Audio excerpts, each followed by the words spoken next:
Hello and welcome on Sport Update on Trust TV. I'm Adeni G-Shafe. When it comes to sport, Nigeria are very good because for the fact that we have the talent, even though we lack facilities, we still don't give up in any sport we find ourselves. Welcome you on the show properly once again as we quickly look at the NLO, Nationwide League One.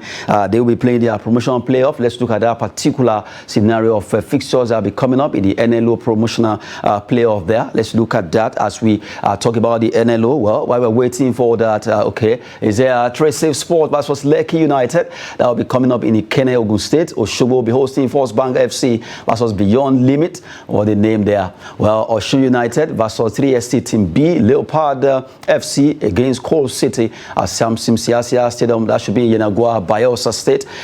In Eket, Kun Khalifat FC versus Dynamite FC. Rahabam FC will be playing host, or rather be facing Zaki Meriga. Zaki Meriga will be playing against Rahabam FC, while Jedo FC will be playing against Kano Stars Football Club. Makunkele also will be facing the Kings, and let's see what the Kings will be doing against Makunkele FC in Jos, Plateau State. So Jos, Kaduna, Bauchi, Eket, Yenagua, Ikenne, Osogbo, and also Ikenne will be hosting all these games in the Nationwide League One promotional playoff matches coming from the Secretariat of the NLO there. Well, I have in the studio gentlemen from Emmanuel Fashemi. Good to have you on the show. Thanks for having me. And also Johnny Obiechina. Good to have you. Thank you. Good evening, sir. Yes, we just saw those games fixtures, the NLO promotional playoff. Right now, almost all the teams are trying to wrap up. I love the fact that the Nigerian Football Federation, what they said concerning making sure they wrap up the league before in a different way, just different from what we used to have, where already almost all the leagues in Africa, Europe are finished and we are still playing. But right now, it seems we are really getting to that level where we are doing so well, trying to meet up with time.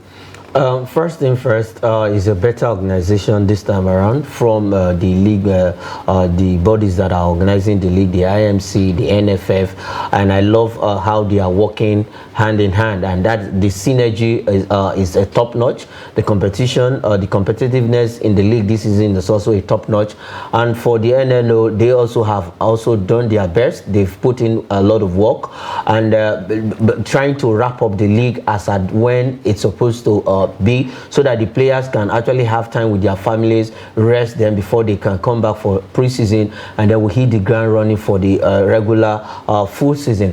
But sincerely speaking, interesting matches will be coming up. Some of them will be played today, tomorrow, and then probably on Sunday. And I think I will be throwing my weight behind Dynamite FC against Cool Khalifa. I hope you are not throwing your weight because of the name. Not because of the name. They are my state team. Dynamite FC. Yes, they are from my state, and I want to support them to play in the NNL. But sincerely speaking, I love the organization this time around because they are not leaving any stone. Even with little fund, they at least they could pull this weight. That means if we have a larger fund, sponsors coming in, people to actually pull their weight, put their weight behind the league and whatever, that means we are going to have a better organization with just little lapses that needs to be corrected. But kudos to the NLO, the body organizing that league, for them to have actually putting up a very beautiful season. And we mentioned on this show the equipment, the high-tech equipment they acquired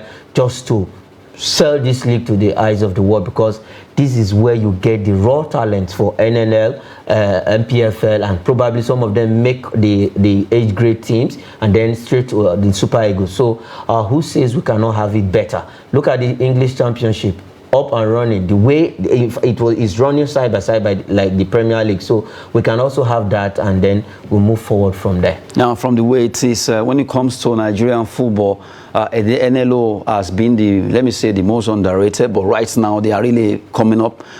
Recently, they got some equipment to make sure they broadcast the NLO to the world.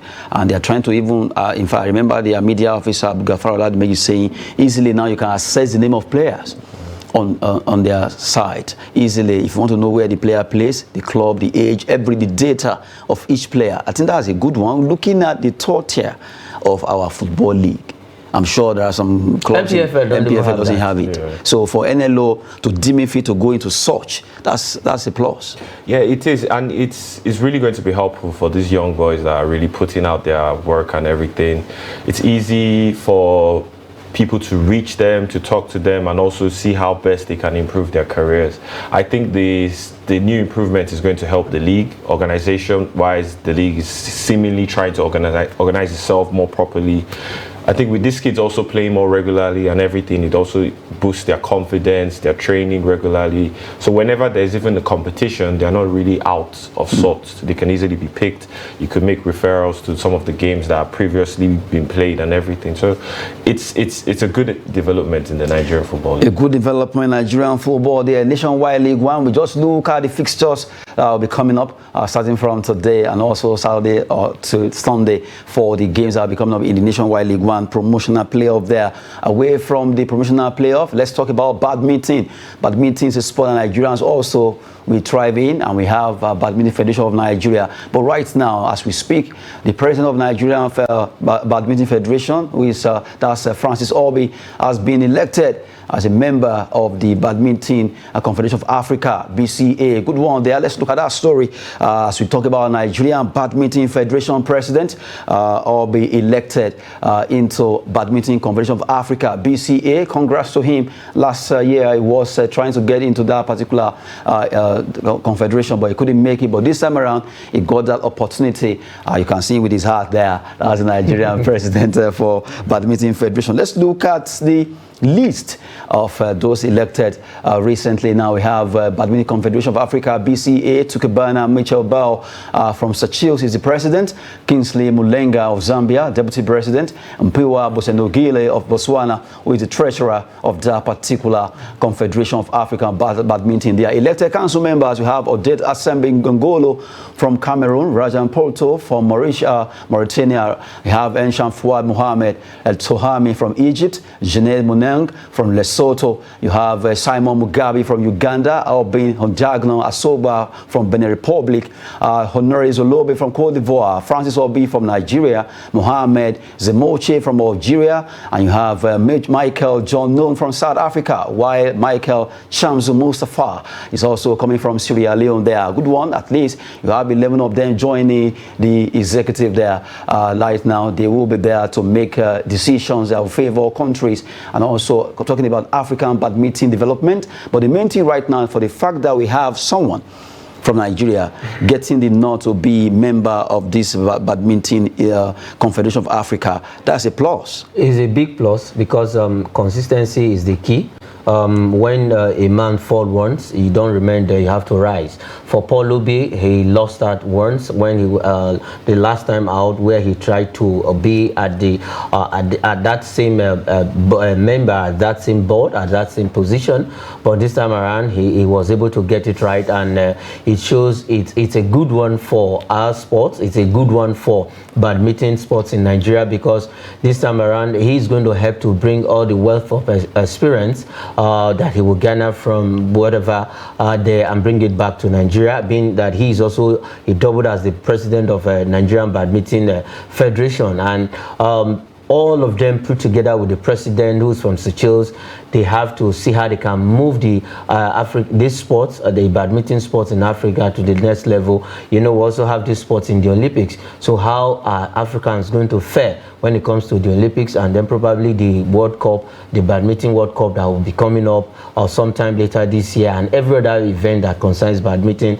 And for Paul Obi, congratulations to him because he tried once, he lost out, and he went back again. If for some other persons, after that first trial, they might not want to actually go again. But I think he took that bold step to try again, and this time around he has gotten it, and it's a big plus, most especially to Nigeria.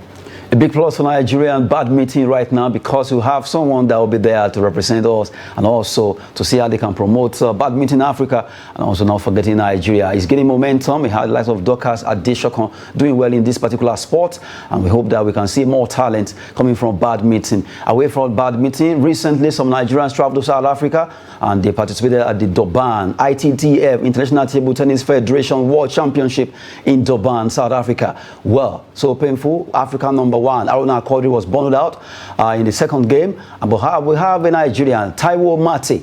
He was able to get to round of, he tried his best, round of 32, he did well. But round of 16, he was also defeated by a Korea player. But right now, he's saying a dream come true for him, for the fact that he was even able to play among the best in the world, because this is an international competition, ITTF World Championship, where the best in the world actually comes together. The likes of Milan, not forgetting the likes of Omar Asa of Egypt, Dinar Meshref, all of them coming together. But for Taiwo Mate, it's an eye-opener.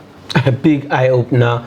But I love his statement that a dream come true. Yeah, a dream come true, yes, because I think this is one of the biggest stage he has ever played tennis, and it's just work in progress.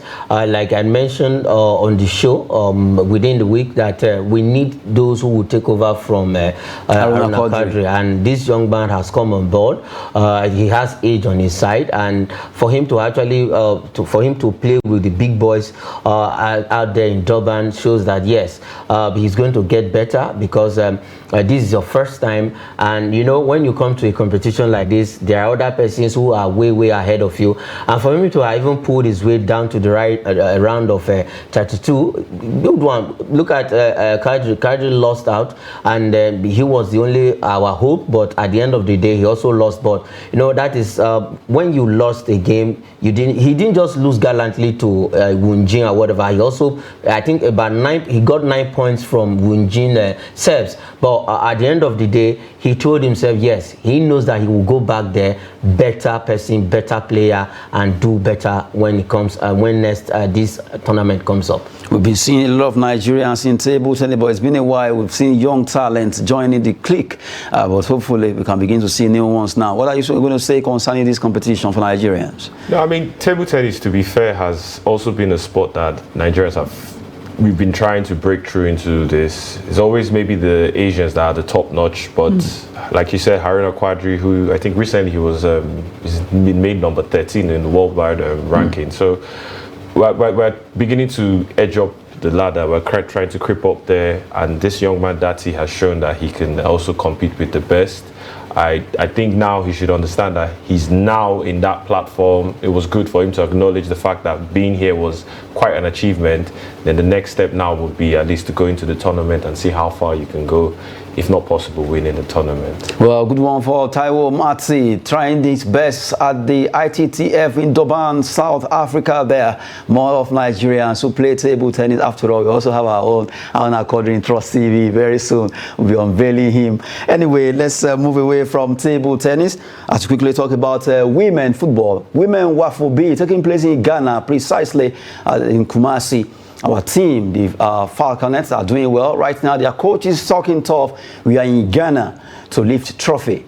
That's the coach, Chris Danjuma. They've been fighting well. They won 7-0 first game against the Republic, and also against Benin Republic, rather Togo. They won 6-0, making it 13 goals in 2 matches. And we just have to appreciate the fact that the ladies are really doing so well. Right now, he's saying we are here to lift the trophy. He can say that again. I think I'll put my weight behind him, because there is a saying in the southern part of the world, in Nigeria here, talk na do, and that is what Chris Danjuma is doing, talk and do. If you look at it, while they were playing some friendly games, they were actually scoring goals, because we've had this problem. We score goals in the friendly, getting to the competition proper, we start struggling. But they have scored goals in the friendly, and they've gotten to the competition now. In 2 matches, 13 goals. That's a good one from the girls. And I love the transition. Some of the ladies from the under-17 were made to join the under-20. The person like Okpeyemi Ajakaye, who actually got a hat-trick in the first game, and she also got a brace in the second game. So also got a goal in the second game, where we had to score 6. So for Chris Danjuma, I think he should wait to get to the final, because they already have qualified to the semi-final. The game against Burkina Faso is just is an inconsequential game. Maybe those players who don't have that, who didn't play the first 2 games, can actually have a feel of what it is. But at the end of the day, he should get to the final and probably lift the trophy. Let's see what they will be doing if they can lift the trophy. Do you agree with that? They can lift the trophy of Bechina? I think confidence is high, which is good. I mean, 13 goals, no reply is certainly, you can't say anything wrong with that. But I think also let's not get too ahead of ourselves, but they are in the right track. The ladies are playing good football. They're playing well. I really think the team has a good chemistry. The coach seems to be like a reasonable man, even though he's speaking with. You could also understand the ladies are performing 6 goals in the first, 7 in the second. So everything seems to be working, and like they say, don't change it if it's not bad. Okay, just like the way your coach is to change it about Liverpool. Anyway, let's look at the group of this particular WAFU, that's for women, taking place in Ghana. Group A, so far, we've seen Benin, Ghana, Cote d'Ivoire. Ghana still in the pack there, despite the fact that Benin, they played 2 matches. They won 1, they lost 1. And you look at Cote d'Ivoire also being able to play 1, they lost that game in that encounter. A good one for Ghana, the host nation. They are topping. Let's look at Group B, where Nigeria, we are topping that group after 2 matches. We've been able to score 13 goals in 2 games with 6 points. Burkina Faso also won 2 games. They scored 10 goals, a big one there. And you have Togo, Niger Republic. We are yet to face Burkina Faso. What's going to be happening? Can we beat them?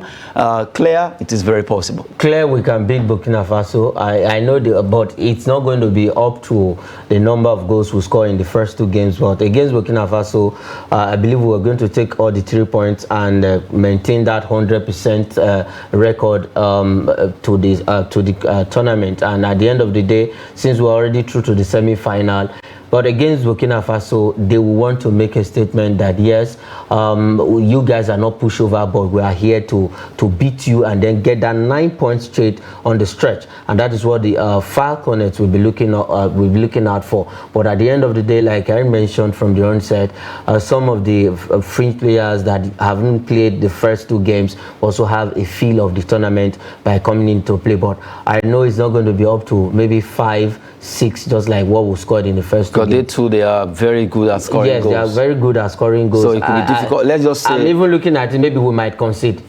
We might concede this time around. But I don't want us to concede. No, if we know, because they also can score goal. But if we don't concede, I say 3 goals, 4. Where is the Belgian standing here? No, honestly, I think the girls can definitely take it to Burkina Faso. I think it will even be a good matchup in terms of understanding where we are now. I mean, the 2 teams now have beaten the 2 other maybe weaker teams in the group, so it's more of like the title clash. Who's going to out-top the other person? It will be interesting. It will be a good game if we beat them and show them that truly it's more like a general announcement to everybody in the tournament. We have come to stay as a leader of this particular group. Where we wait to see truly if Chris Danjuma and his ladies, or let me call them lasses now, what will they be doing against Burkina Faso in that particular game? They won 13 goals against Nigeria, Poland, and Togo, and let's see what they'll be offering Burkina Faso. Will it be 4-0? We'll wait to see. And now I will take 2 stories with Johnny Obiafuna there. Let's quickly, Obiafuna, I beg your pardon. Chelsea midfielder, Ruben Loftus-cheek is a target for AC Milan. Look at this. I mean, it's interesting because Loftus-cheek has had, in Chelsea, he hasn't had, I would say, not the best career even for all the talent that he has had, or he has rather, because he's still relatively young. He's a good midfielder. He's strong. He's quite athletic. Maybe injury prone, but Chelsea are they need to recoup the money they've spent. They've spent over 600 million since the new owner came. They have a lot of players that are going to definitely let. Some of them might even be just coming at the end of their contract, so they need to find a way to recoup the money. Loftus-cheek going to AC Milan wouldn't be a bad idea. He could reunite with his brother Fatayo Tomori in AC Milan as well.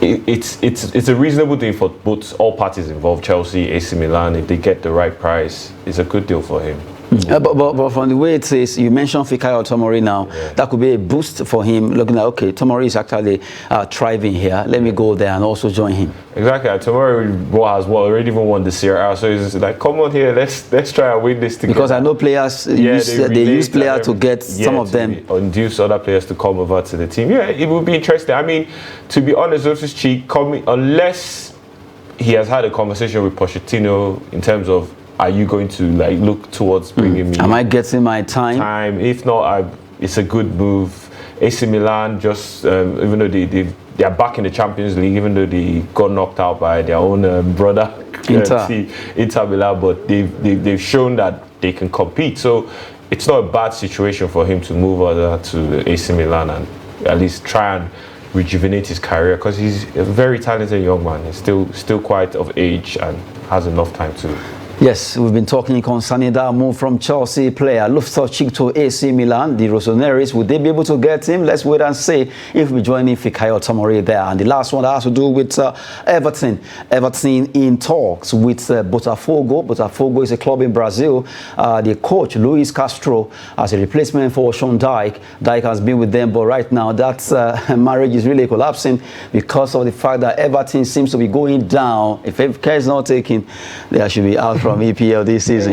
They should be. Well, I don't see Everton actually going. They could put surprises because come on Sunday, because that's the last day of the league, and it's going to be a big fight between them and Leeds United. Nottingham Forest, as they stand right now, are safe. They could. It's just the fight is between Leeds United and Everton. But if they bring in this man from Castro from Botafogo, I think it's going to be a good one for Everton.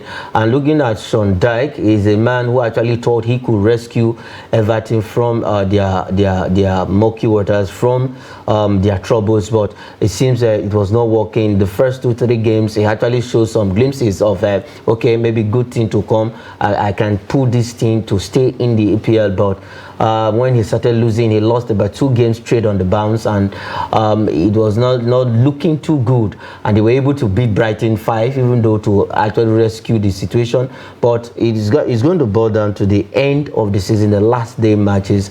Let's see what will happen for Everton. Now, from let's even digress a bit from the transfer of Botafogo coach Luis Castro.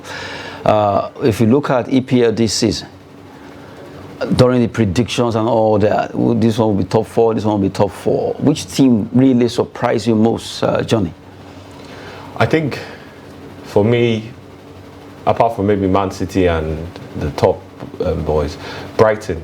Brighton really, they've been growing over the years, and I've been seeing them play wonderful football.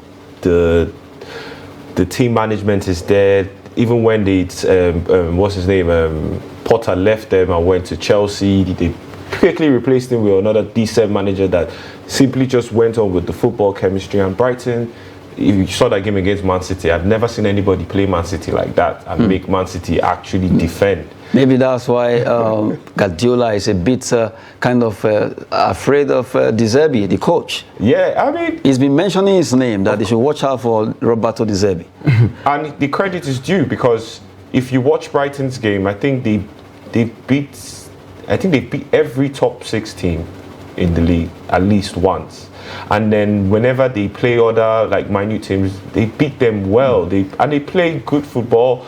They pick up talents. Whenever they sell some other players, they pick up talents that are not known, but yet when they come in, they seem to hit the ground running, like the young Minatomo guy that has been causing so much havoc in people's defense.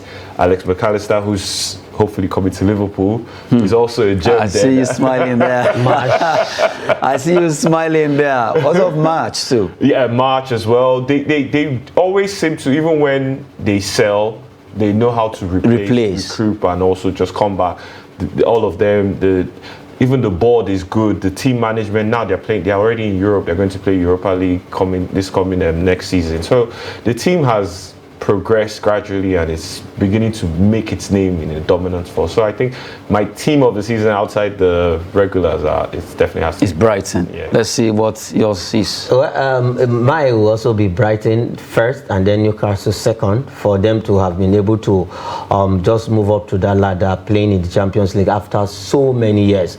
But for Brighton, I think Potter did a great job. I actually blame Potter for leaving that place for Chelsea, and he built a team and left it. But for De Zerbi, according to Pep Guardiola, watch out for that man. And why both of you actually celebrating Brighton and Newcastle for being your revelation team for the season? Mine is actually Doma United of MPFL. Good one. They really did well, surprising almost all the team. They almost made it Super 6. Almost. It was a painful almost. one for So me, Doma United for me, that's the team for this season so far. Well, good one to have you guys on the show. Thank you very much, Johnny. Thank you so much. And Emmanuel, thanks so much for coming on the show. Pleasure. Adeniyi Ajishafe. Sport, as you say, is always business and fitness. Thanks for watching.